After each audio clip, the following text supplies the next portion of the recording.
Hello everybody, it's vanburman here and welcome back to Football Manager 2017 with my Arsenal career mode. And the first game we have up for you here is Arsenal versus West Ham. Now, I am recording this after the fact, so if I miss stuff out then shoot me.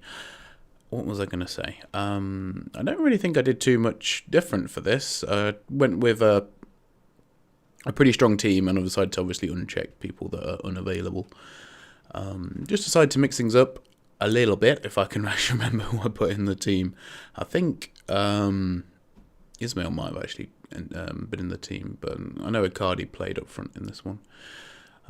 So after the last game, we're doing pretty well after the Liverpool game. So we've got a good platform to build on. I'm being fairly happy. Now, I should mention, behind the scenes, there has been a bit of stuff going on with Alexis Sanchez. So he has been... basically, he wanted me to strengthen the defence because obviously I got rid of Monreal and Debuchy.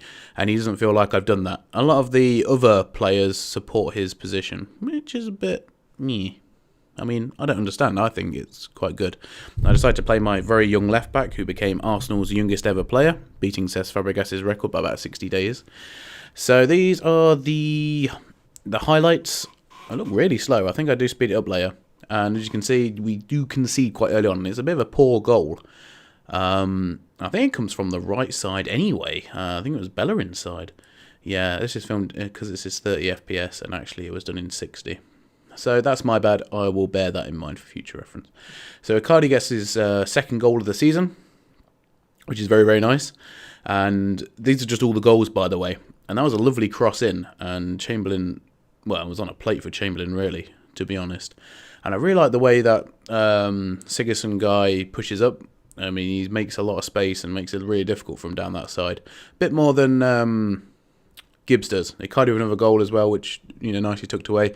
Cazorla actually scores a free kick for once, but it was straight at the keeper, so I'm not really sure how the keeper hasn't saved that one. That was a lovely ball through, brought Lucas on. I should mention this point, I brought Lucas on because Icardi picked up a knock. He actually fractured his arm, which we're going to see after the match. West Ham do get another goal back, but it's all a bit late, and then this one here, Ismail obviously squeezes through and gets the goal. So goal and assist for him, 2 goals for Icardi. Really high scoring game. I wouldn't say we dominated, but because West Ham did have their fair share of chances, but we were a lot more clinical than them on the day. I think Petr Cech actually got a really high rating as well. And as you can see here, this is the injury. So eventually I decided to go with play for injury. So basically he gets protective equipment. And I've got to say, it keeps his condition quite high. So that's something new. I don't recall ever having that sort of option. It's always like injections and stuff like that.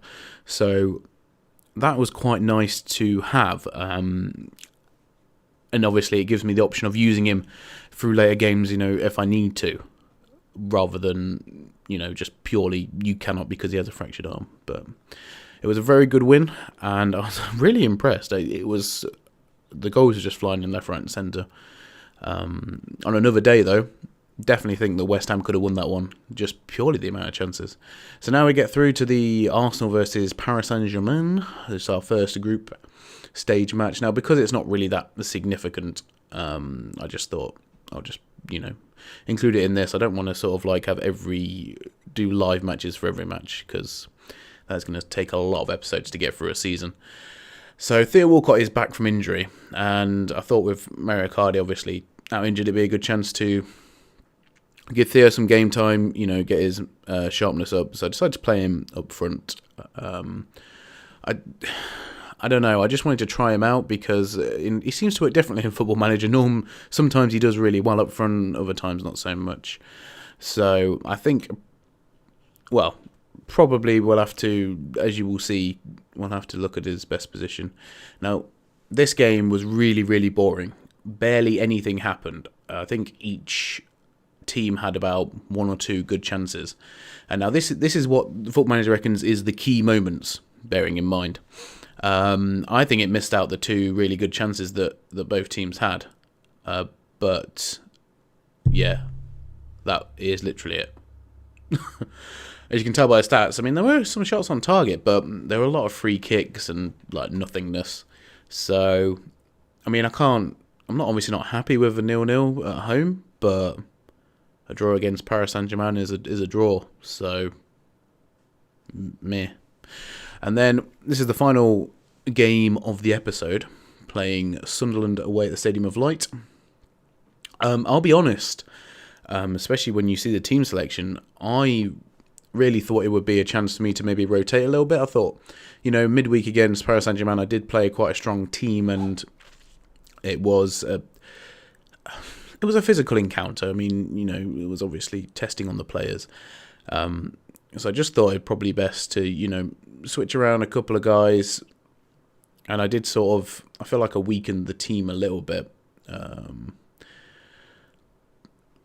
I think, who did I put here? I think I pay Paslak, but I cannot exactly remember. Oh yeah, and I decided to give Santi Cazorla a go at a deep line playmaker from what I remember. That may be correct, even though I really shouldn't have done. Probably should have played Xhaka, definitely should have played Xhaka. I just feel like we lost a little bit of defensive integrity. But this is the highlights anyway, so let's have a gander. Oh wow, they take a while.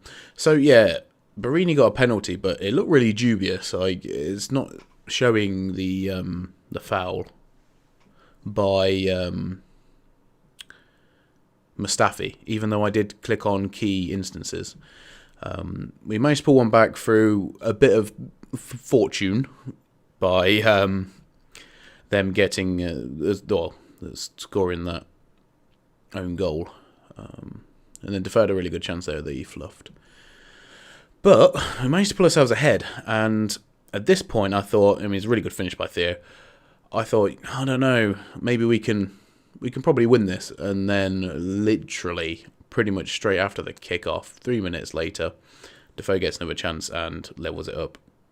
After that, and this doesn't really show you the full extent of what was going on, but basically it was literally chance after chance after chance for Arsenal. Like, I don't think Sunderland even really got into my half after that.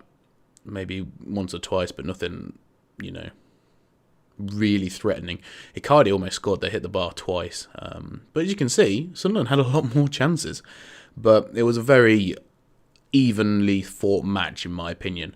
So, a draw away at Sunderland, obviously not massively happy with that, but it's something that I can take. Theo did really well. He got himself a goal. I'm thinking maybe I will try and play him on the right as well when Icardi's back, or see if I can try and give him the inside forward role off the right wing and just see how he does with that. I think that'll probably be the best. But as you can see, we are top of the pile for now. There's a couple of teams with games in hand. But 11 points from 5 games is good, considering Manchester United and Liverpool in there as well. I'm fairly happy with that, and the draw against Paris Saint-Germain as well. Thanks for watching, everybody. I'll see you all very soon.